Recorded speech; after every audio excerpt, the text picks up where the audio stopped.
قراقيش سادة وقراقيش بالعجوة وقراقيش بالملبن.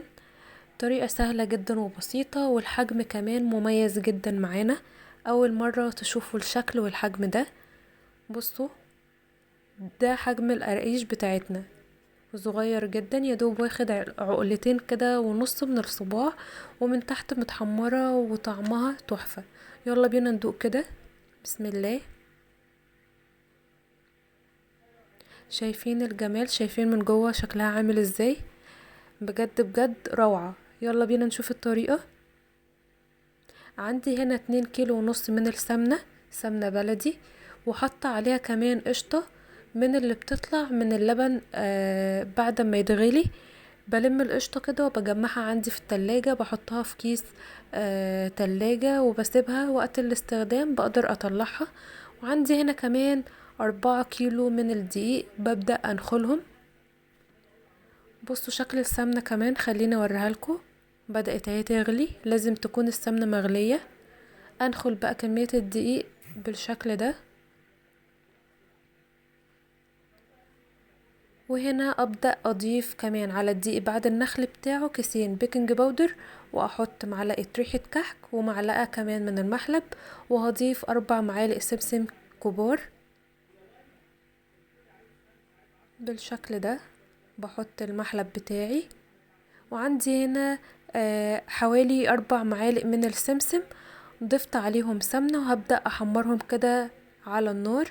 وعندي هنا صباع خميرة فورية وعليه كيسين من الخميرة الفورية، يعني صباع خميرة اللي هو بيبقى في الأفران العادي، وكيسين خميرة فورية ومعلقتين صغيرين سكر.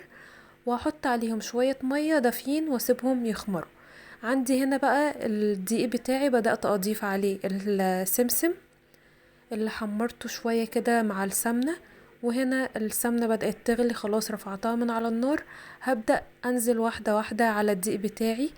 بتحطيه طبعا، بتعملي زي حفرة كده، وتبدأي تنزلي واحدة واحدة بالسمنة بتاعتك، وتقلبي بالراحة، وتخلي بالك ان السمنة بتغلي.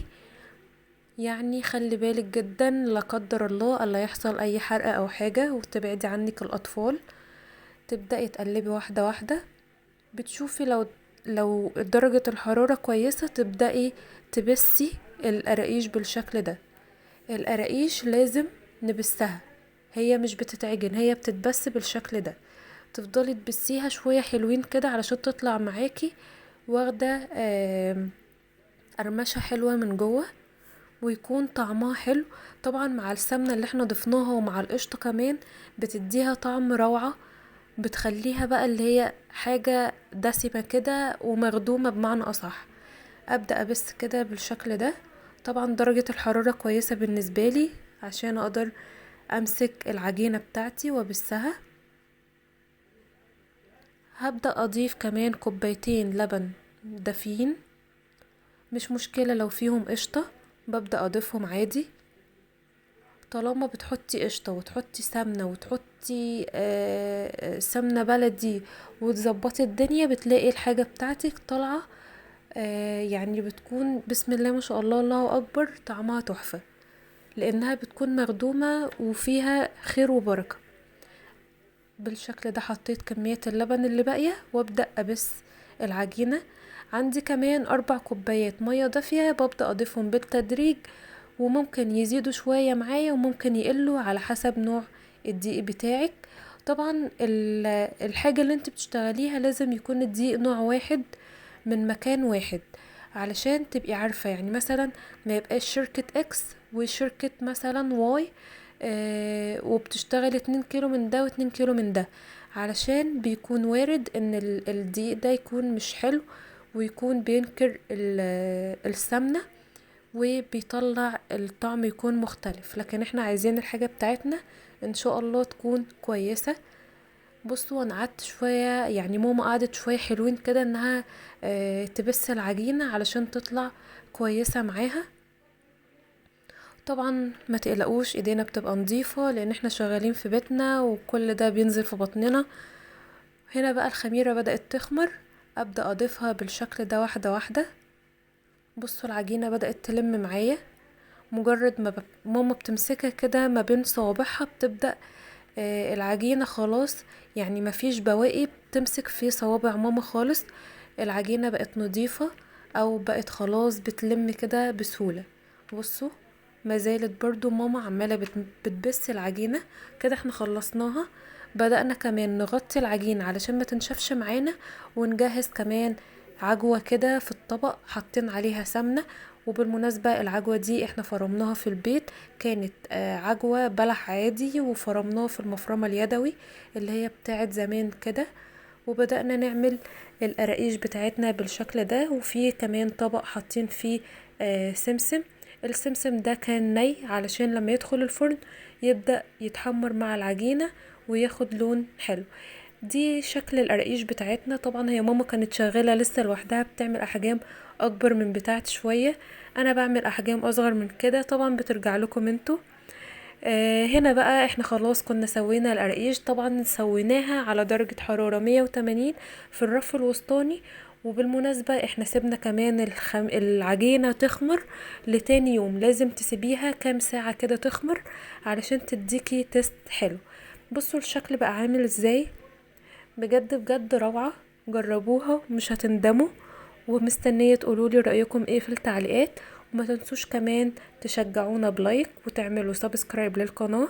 ولو اول مرة تشوفوني تفعلوا زر الجرس علشان يوصل لكم كل جديد. ادوق بقى القرقوشة دي، جميلة جميلة جميلة. بصوا شكلها مع شاي بلبن، مع شاي سادة. الصبح كده تاخديه وانتي رايحة الشغل، او حد من الاولاد رايح المدرسة او رايح الجامعة. بجد حلوة جدا. ويعتبر ان هي يعني هي مش مشبعة للدرجة، بس آه، منها تسالي ومنها بتسد جوع مؤقتا كده. يا رب تكون الطريقة سهلة وعجبتكم واتبسطتوا من الفيديو. ومش عايزة اطول عليكم، يلا بينا نشوف كمان القرقوشة الصغيرة دي ايه حكايتها. شايفين نونو ازاي؟ يلا بينا ندوقها هي كمان. يلا يا ستي.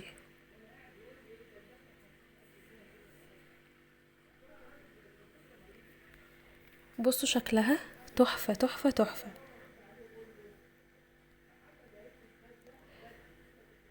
وكمان كنا عملنا باقي التشكيلة بتاعتنا، عملنا البسكوت وعملنا البيتيفور وعملنا كمان الكحك. هتلاقوا تحت الطرق بتاعت كل حاجة في صندوق الوصف، ما تنسوش تبصوا عليه. ما تنسوش تعملوا لايك للفيديو، سبسكرايب للقناة. وما تنسوش كمان تفعلوا زر الجرس وتتأكدوا ان انتوا عاملين الجرس على الكل علشان لما انزل فيديو جديد وحصري ويوصل لكم بسهولة. شكرا لكم على حسن المتابعة. استنوني في فيديو جديد. استناكم الفيديو اللي جاي. اشوفكم على خير. باي باي.